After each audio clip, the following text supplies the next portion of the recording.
Hi, in my last video I spoke about the importance of reading and how it can have an influence on your future success in career, relationships, or even health. Today I'm going to talk about the 12 most important or most influential books that I've read over the last year.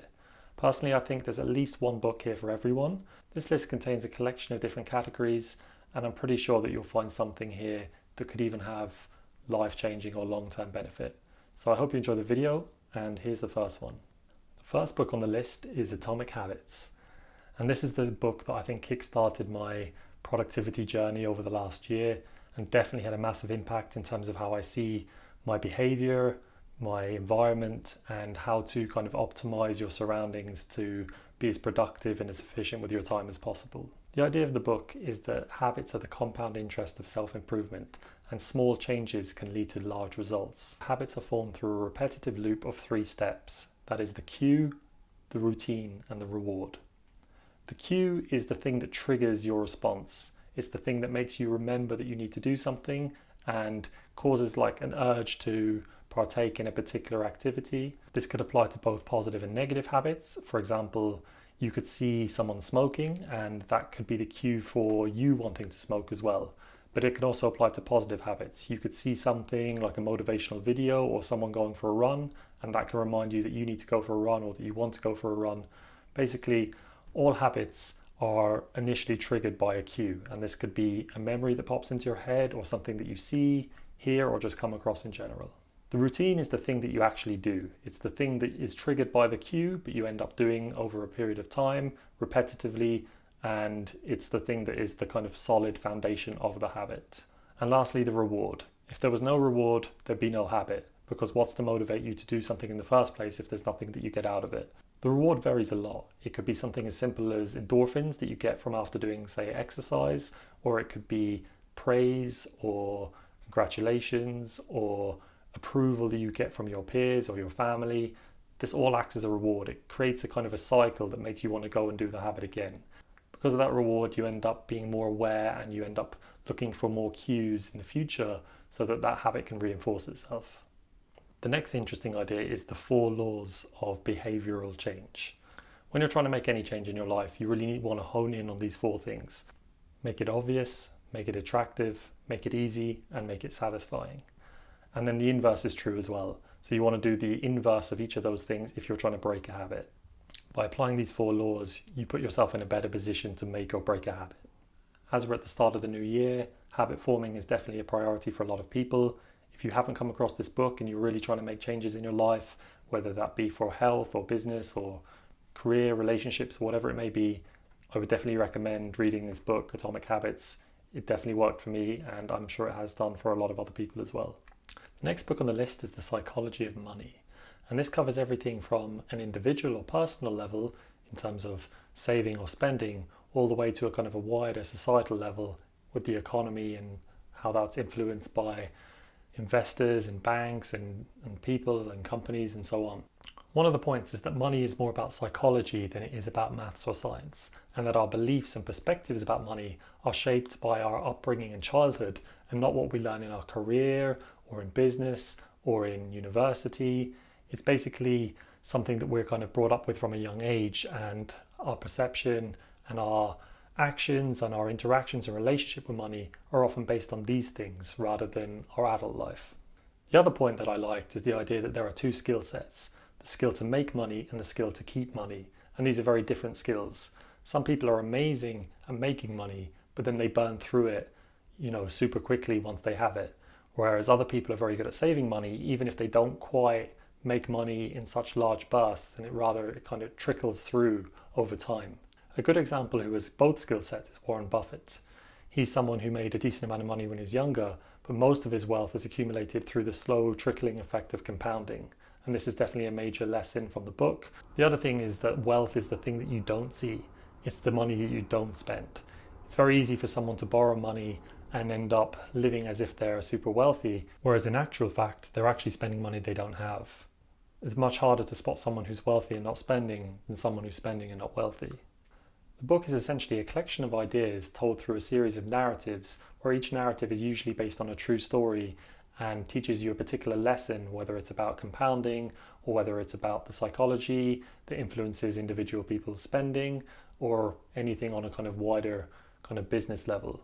I definitely recommend this book if you're interested in money or investing or wealth. But even if you have a slightly kind of love-hate relationship with money, this book might help you to put things into perspective and form some good habits.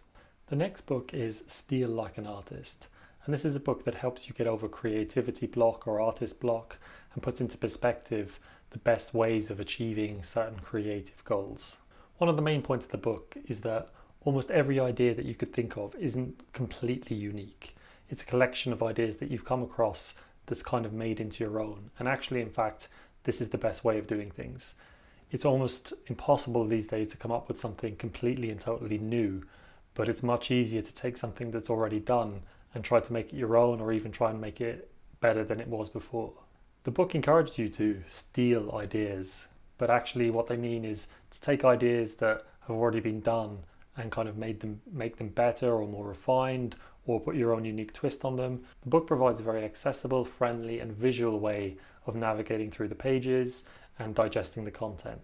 The other thing it does well is it helps calibrate your expectations for the creative process and how you need traits such as patience, authenticity and passion, and really hone in on those. It's much better to focus on something that you're passionate about, because then you can be truly authentic. And then when you're going down a particular avenue or pursuing something, you're doing it out of fun and passion, whereas other people who might be competing with you could also be doing it out of genuine work or because they think it's something that would be useful or could work well or could make them money. But if you're doing it out of passion, then it's much more likely to not only go the distance, but actually be successful as well. The next book is called How to Not Die Alone. There are a lot of interesting ideas in this book, and one of them is the idea that everyone more or less fits into one of 3 different personality types, and these personality types resemble your approach to dating. The first personality type is the romanticizer, and this is someone who has a very romantic perspective on love and relationships and how they tend to believe in the idea of the one. There is one person out there who I'm destined to be with. This often derives back from things like Disney movies and romantic comedies where there's kind of what they call a meet cute, and there's a nice introduction and you just see them across the room and it just instantly becomes obvious that this is the person for you. The next personality type is the hesitator, and this is someone who doesn't tend to pursue any form of dating until they feel like they're ready. And what I mean by ready is they could be waiting for a particular job or a particular promotion, or maybe they need to sort out a few things in their life before they start. Often this leads to a lot of procrastination, and they tend not to go down the avenue of dating until various things in the future have been checked first. And the last type is the maximizer. This is someone who's not necessarily against the idea of dating, but they're very against the idea of settling. They have to wait for the person to tick all of their boxes before they kind of commit to that person on an emotional or romantic level. While it does share similarities with the romanticizer, it's a little bit different in that they're not necessarily governed by this idea of the one, and you can instantly notice this person from across the room or through a gut feeling. Instead, they're focused on ticking boxes and making sure that they need to satisfy various different kind of qualities or traits before they are willing to even entertain the possibility of committing to this person. While this makes sense on paper, as nobody really wants to settle for someone below their standards, it can skew your perceptions and expectations of dating and relationships, and you end up thinking that the kinds of things that you want or need are the kind of things that are good for you and will sustain a long-term relationship. But funnily enough, this is rarely the case. It turns out there's a set of traits that matters a lot more than what people think, and there's also a set of traits that matters a lot less than what people think. In the first category, the traits that are much more conducive and indicative of a long-term successful relationship are things like emotional stability in your partner and yourself, things like a growth mindset, and even things like the skills to fight well. What I mean by the skills to fight well is it's inevitable in a relationship that at some point you'll have a disagreement or conflict will arise, and the ability to kind of resolve that conflict in a healthy and constructive manner is much more indicative of a prosperous and long-term relationship. All these traits and many more have been shown to be much more kind of correlating with a healthy relationship than what we might think. This has been backed up by research and studies, but interestingly, there are a set of traits as well which a lot of people think, their gut tells them that is very important for a relationship, such as a similar personality or similar interests, but it turns out these are much less relevant when it comes to holding down a long-term and healthy relationship. If you're interested in the idea of dating and relationships and maybe things have gone well or not so well, this is definitely a good book that puts things into perspective and gives you pointers and tips and knowledge in your own romantic journey. The next book is The 5 Love Languages. And when I first came across this, I approached it with a bit of skepticism. I guess I kind of mentally put it in the same bucket as something like astrology, where it's very spiritual and it's a little bit kind of hocus pocus. But actually, when I was recommended it in the first place and then I delved into it more, it became immediately apparent that this is very, very kind of relevant and applicable in terms of your relationships and general romantic endeavors.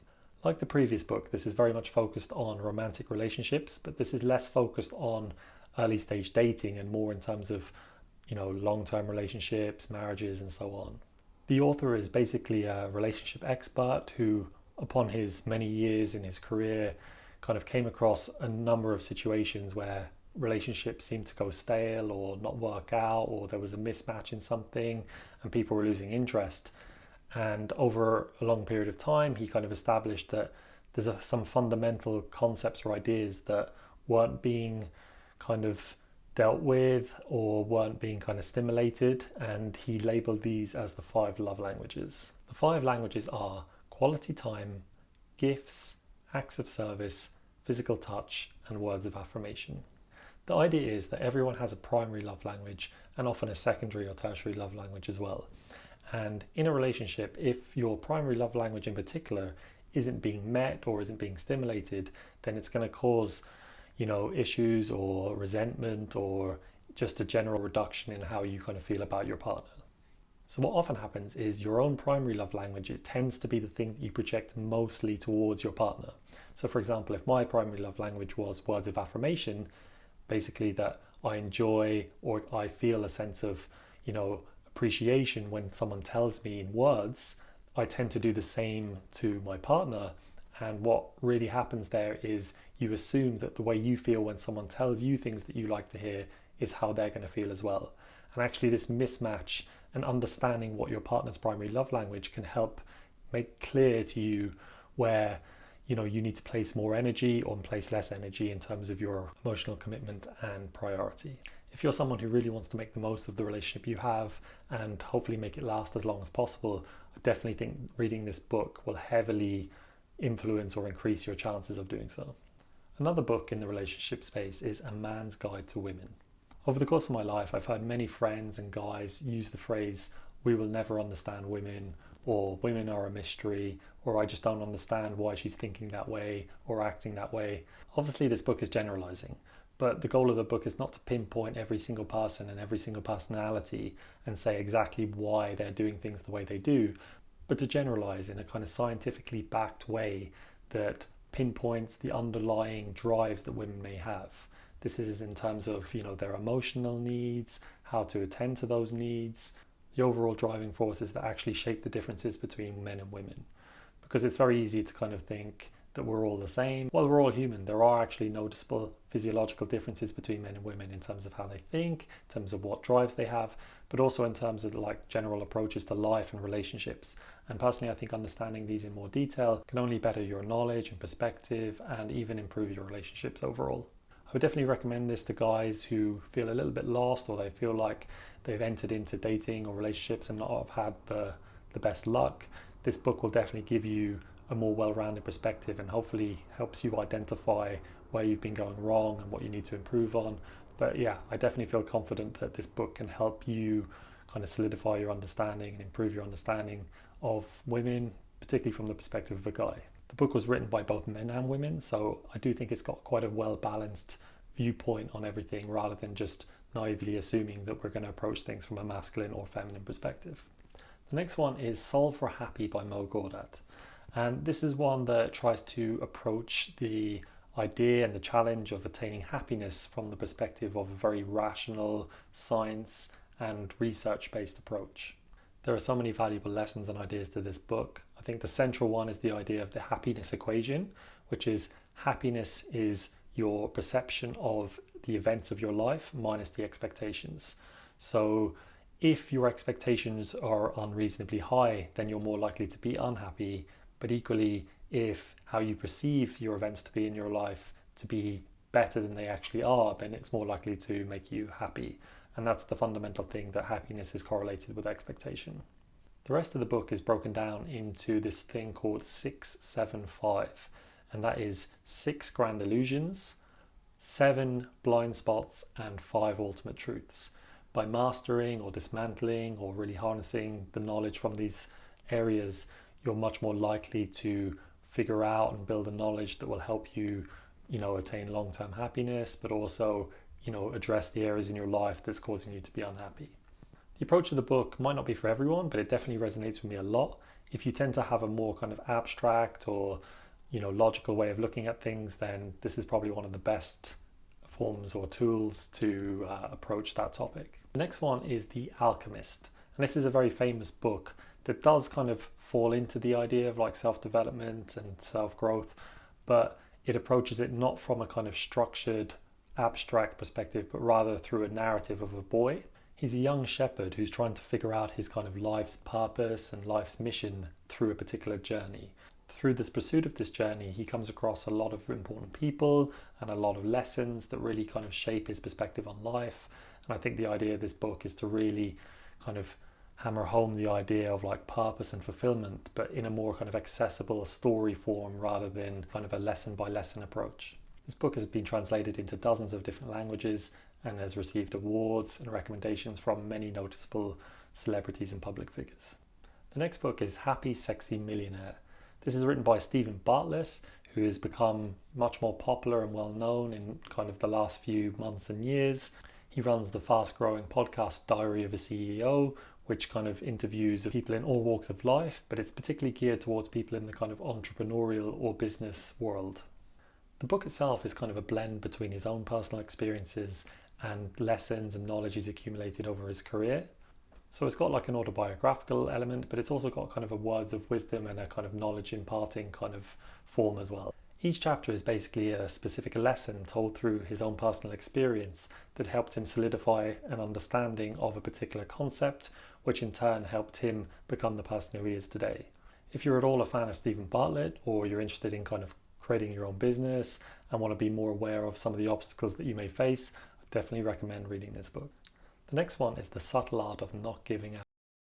I really enjoyed the approach of this book. It kind of takes things from more comedic and light-hearted perspective about various life experiences and some very interesting stories which really kind of were quite profound and resonated with me personally. The goal of the book is to really lower your own perceptions of yourself and other people so that you are less likely to be held back by your own beliefs and actually pursue the things that you want to pursue. We spend every minute of our lives in our own head, overplaying and overthinking various situations we've come across or how things may go in the future. But sometimes a reality check is what we need. Rather than being held back by these beliefs, and it prevents us from doing the things that ultimately we want to do, but we're afraid what people may think of us or how our parents or our family is going to react when we do or don't do a particular thing. It's much better to get a grip on life and to put into perspective what truly matters, so we're not held back in later life and filled with regret that we didn't do something that we should have done. But actually, most of the time, it's never really as bad as you imagine it to be. The next one is 4,000 Weeks, and this one really helped me kind of change my perception of time and productivity as a whole.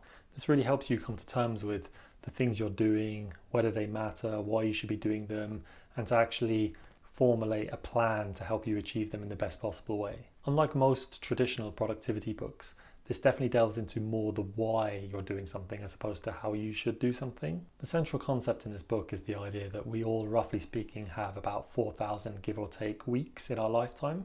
And being aware of this fact kind of helps us put into perspective the really important things in life, where we decide to kind of allocate our time and to kind of discard the things that don't really matter. In many ways, there's nothing more productive than actually ruling out the things that don't matter in the first place, rather than, coming up with a productivity guidebook in terms of how to achieve as much as you can at any one time.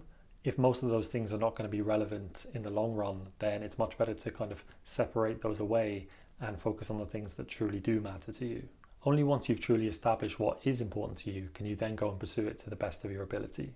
This is definitely an interesting read if you're worried about procrastinating, or you've got that tendency, or there's a lot that you want to do but you haven't yet been able to achieve.